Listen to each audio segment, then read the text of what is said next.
Russia's warning after Macron said French Western President troops in Ukraine cannot be Emmanuel ruled Macron out. has come under fire for suggesting the West might deploy troops to Ukraine. But despite that backlash, the Elysee isn't backing down. A palace source says Ukraine's allies must debate the issue. The source says there are all kinds of things ruled out 2 years ago that are no longer ruled out, and that France fears giving credence to the possibility that Russia can win. All this after Mr. Macron's comments, if you remember, on Monday. And to be clear, the French president didn't actually say he wanted to send troops to Ukraine. Like with Caesar, is this investigation politically motivated? Yes. Is he guilty? Also, yes. Yeah, except the investigation isn't into Hunter Biden. It's into Joe Biden.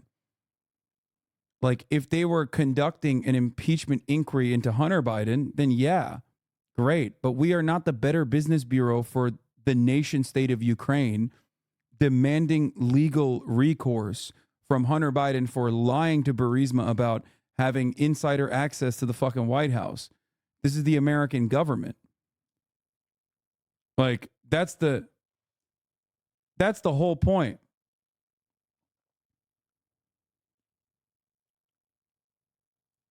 You can't really impeach an unelected, not official person.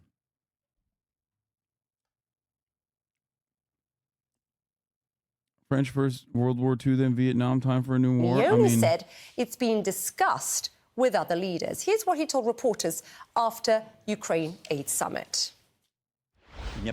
There's no consensus today to officially send, support, and to take responsibility for troops on the ground. But as things develop, nothing should be off the table. We will do everything necessary so that Russia cannot win this war.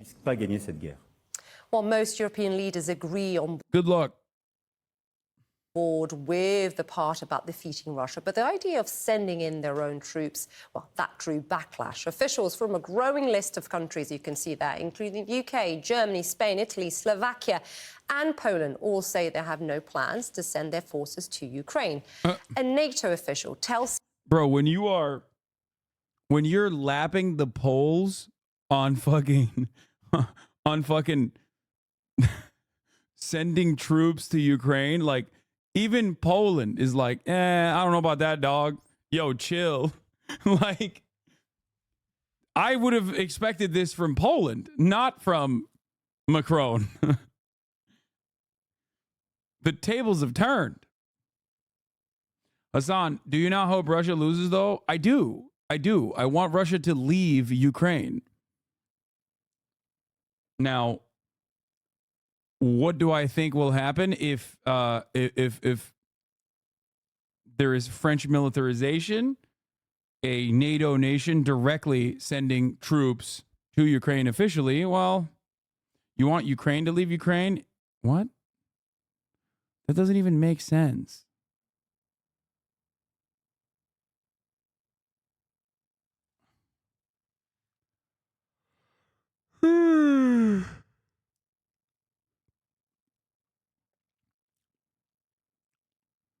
France is doing this partially because they have nukes. Yeah, but like that doesn't change anything.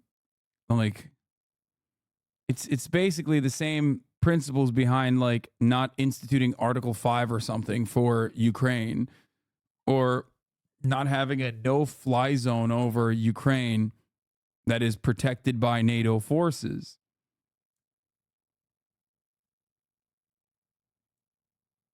CNN, the alliance won't be deploying combat troops either. And the Kremlin has also responded following Mr. Macron's comments. A spokesperson says conflict with Russia is inevitable if the West sends troops Could they use troops to provide support? I mean, they have been already. To Ukraine. And we've just seen in the last few minutes, in fact, that the State Department... Wait, what did Russia say? Hold on. ...also responded following Mr. Macron's comments. A spokesperson says conflict with Russia is inevitable if the West sends troops to Ukraine. And we've just... Keep going, Hasan. What consequences are there for sending NATO troops? Wait, what? Onto the front? What do you mean? What do you think the consequences are? It's the same consequences behind not instituting a no-fly zone. It's like a potential for nuclear holocaust. Mutually assured destruction. It's two nuclear powers going to war with one another in active conflict. It's also, I suspect, a deeply unpopular position in France. I don't know what the actual numbers look like, but I would assume that it's probably not very popular.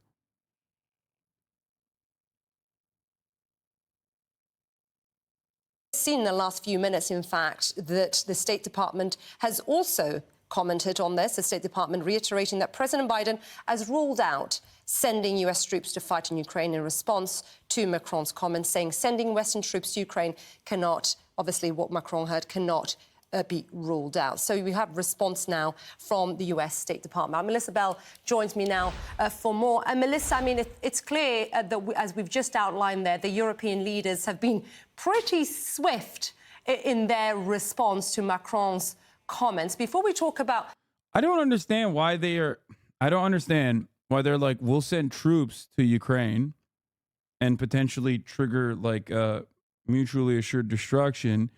But like, they could have sent more fucking weapons earlier on. Like, how are both of these positions being argued at the same time? Like, I don't really get it. They're like, yeah, okay, well, things didn't work out, so now we're just gonna fucking maybe tank the nuclear fallout. Okay. How they're responding individually. Just frame for us what Macron said and how it's being received at home. Well, essentially, what he had to announce in his press conference, and this was, Issa, in response to a question that was asked about whether this issue had been raised and debated over the course of the conference that was held here. Like that, by the way, they could have sent more modern weapons early on if they wanted to help Ukraine win for real instead of just LARPing. They would have done so by now. NATO fake-ass friend. I think, like, even then, it's not a 100% certainty that Ukraine would have won or successfully mounted an opposition to the Russian invasion. It certainly would have been better. They would have had more leverage. They would have had significantly more leverage as a consequence of putting up or mounting up a better defense in general.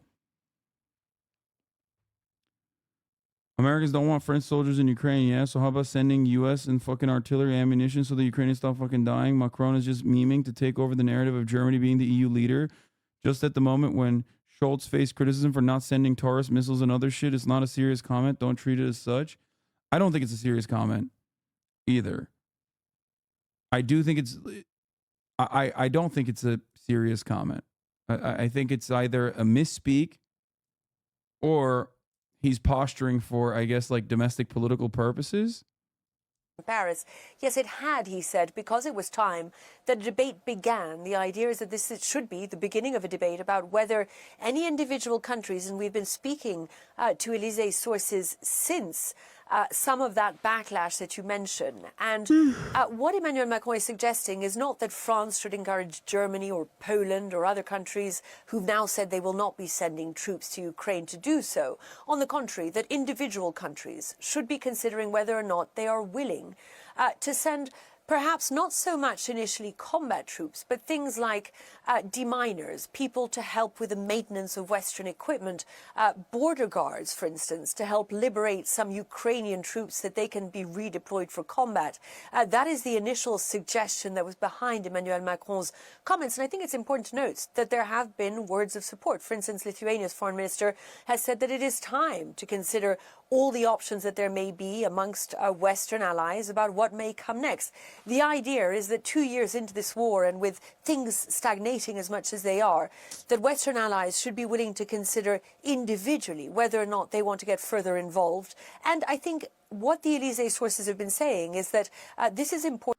The real scary thing for Ukraine would be if they started like threatening to deport Ukrainian men back to Ukraine so they can be conscripted.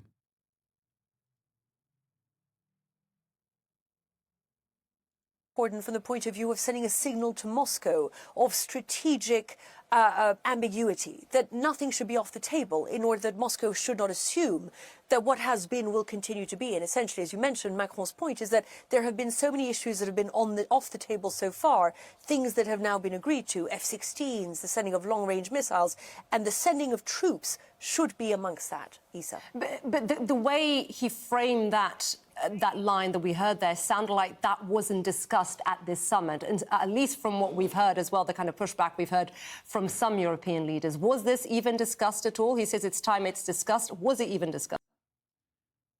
I'm French. In the country, Le Pen has a strong pro-Putin image. So I think Macron, who really looks like her right now, wants to have more posture as a different guys from the far right. Yeah, that makes sense.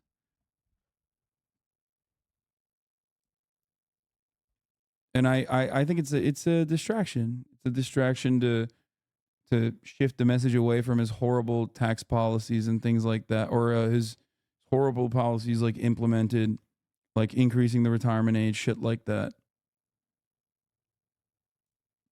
The French PM also called Marine Le Pen a Russian Putin soldier to her face today on the parliament.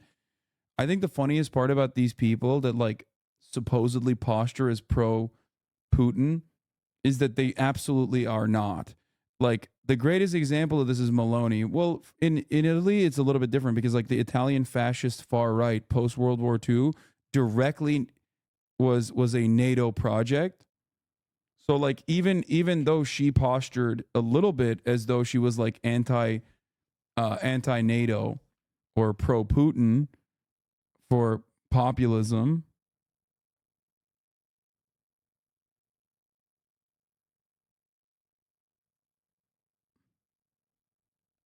they're not going to do that. Le Pen's party received a massive amount of money from Russia. I think if she came to power, she would not be. They are. Le Pen got a money from a Russian bank. Lamau, just Google it. No, guys, I think you're not understanding what I'm saying. I'm not stating that these people aren't like genuinely posturing for pro-Putin, as though they're pro-Putin. I'm stating that when they do come into power, they will play along with NATO. They're fascists. They're right-wing, populist, fascist losers.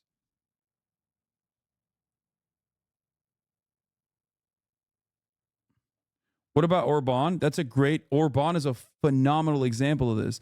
Orban acts like he's anti-EU and anti-NATO, and Orban, or Hungary as a nation, wouldn't exist without a shit ton of EU subsidies. And Orban, as of today, has literally fallen in line with the NATO position. So a lot of that posturing is a way to try and leverage between better contracts with better contracts from Russia, or maybe even utilizing the anti-Ukraine sentiment or pro-Putin sentiment that might exist to tap into a certain audience, to tap into a certain part of the voter base. But ultimately, it doesn't really. It doesn't matter. There's no real momentum there because you would be shut out from the Western world. And if you are a part of the Western sphere of influence, Russia's not going to fucking save you. Gust. We've understood that it began to be raised during this conference, but of course there will be a question for individual countries. For instance, France is about to begin debating in its parliament how it goes forward with this war, what it's... I love liberals, dude. Liberals are like, Macron is a lesser evil between the two. Brother, dude, this man is so categorically positioned to just like do lesser evil voting that he's talking about lesser evil voting in an election that Macron is not even running in, okay? In a country where there are other fucking parties. I love that.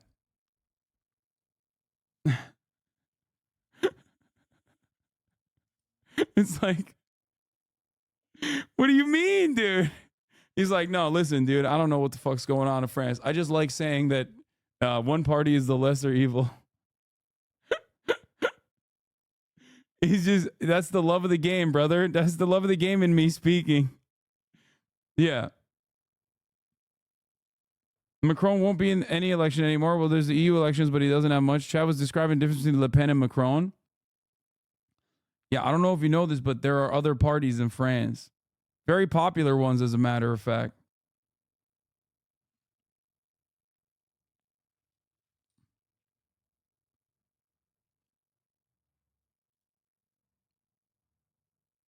Look at what you did, Hasan. What the fuck? Put him right in through here. Yep. So have you ever met this guy? No. Just asked him to come back here. We were just standing outside, so. Yeah, I thought he usually was live fine. on the side of the street. Occasionally I come in and hopefully they try to give me a little bit of, try to get a free sandwich, something like that. I thought he might Soup. need a job, so. Yeah. It's a cold day, so sometimes they'll feel sorry for me. Naturally. I do love seeing Twitch streamers do like regular, real jobs. Nice. This is a fire meta. Yep. Yeah, let's get this one loaded up. And what you can do is do one row of the wood trays, and then I'll have you just put in some of the utensils in there. Okay. Oh, on like the other side? Yeah. Okay. And then we'll load these in the other side too. These don't need to be rinsed too much. Okay. Just throw them on the side. Really? All right. We're almost done with the first. We're almost done with the first load. Yeah. Clean.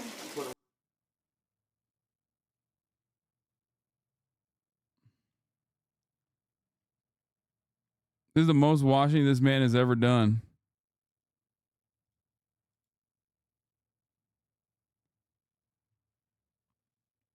This is one of those things you definitely would get your ass ate over if you did. Yeah, they'd be like, he's LARPing as a worker.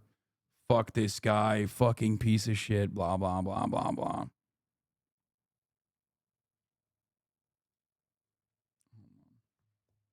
See, look. Yeah, it's cool when rich streamers mock us low-income scum by taking over jobs so they can have fun. Oh my God. I haven't even done it and motherfuckers are doing it already. Jesus Christ, dude. Consequences are for France, and we understand that this may be a part of the future discussions. The suggestion was that debate began about this issue, and this should now be a debate and a consideration for individual countries. Not that NATO or the European Union should send troops in, but that individual allies may now consider something that until now had been something of a red line. And I think the response from Moscow, the very strong response, that this would inevitably lead to a confrontation between NATO and Russia, is an indication from the point of view of the Elysee that that message has been heard, that everything is possible and that they need to be paying attention, Isa. Very important context there from our Melissa Bell in Paris. Great to have you on, Melissa. Thank you very much. Let's get more analysis on this. I'm joined now by Reem Montaz. She's a research fellow for European foreign policy and security at the International Institute for Strategic Studies. Reem, welcome back to the show. You would have heard there Melissa Bell talking about this in detail, but you would have seen, Reem, the European leaders being kind of very swift, very quick as well, and tough on their response, themselves really trying to distance themselves, just to say, from Macron. What do you make, first of all, Reem, of how Macron framed it here? So unlike his usual way of talking, Macron was pretty prudent in the way he answered the question. What had happened is that before this conference that he had organized with about 20 heads of state and government, mainly from Europe, to look at how European countries can do more to support Ukraine in its fight for survival, the Slovak prime minister had raised this issue of possibly sending Western troops to Ukraine. He had not talked about Western troops engaging in any kind of frontline combat, of course, against Russian troops. And so at the presser, Emmanuel Macron was asked to comment on that statement by the Slovak prime minister. And he basically said this had come up during their conversations and their discussions during that conference, and that nothing could be ruled out, and that the main message should be to send to Russia is that the Europeans are going to do everything that is necessary in order to ensure that Russia doesn't win. So he was quite non-committal, because Go ahead, Isa. Yeah. No, I was going to say, I mean, that is a message that we have been hearing, that there has been, it does seem to be a shift, at least in tone, Reem. I mean, I don't know if you heard Melissa saying that, for Elysee Palace source telling CNN, the question of Kiev's allies sending troops to Ukraine is, quote, a debate that we must have. So clearly not backing down at all. But we have heard in the last, well, few hours, I should say, support also, Reem, from some allies. Well, a friend of the show here, the Lithuanian foreign minister, who said, I'm going to bring it up, Europe's fate is being decided on the battlefields of Ukraine. Times like these require political leadership, ambition, and courage to think out of the box. The initiative behind the Paris meeting yesterday is well worth considering. So not complete, I mean, some believing, like Landsbergis, this might be the moment to start talking about it. To be honest, some aspects of this idea have been discussed among allies for the past couple of weeks in various fora, not necessarily at the highest levels, but there have been some testing grounds to see who might be willing to do this and what they might be willing to do. Of course, everyone has in mind that they don't want to lead to any kind of escalation, any kind of direct combat, any kind of direct contact between Western military and Russian military. So that is front of mind. They're also looking at the rules of engagement. If they send in trainers, for example, to train Russian troops, which, by the way, That's never happened before. That's a great idea. Sending trainers? Oh, man. That was another war that I remember that the French were involved in, that America did that. I can't put my finger on it. What was that thing that the French were doing, and then America was involved, and they would send trainers over, and then... Oh, that's right. That's exactly what happened in Vietnam.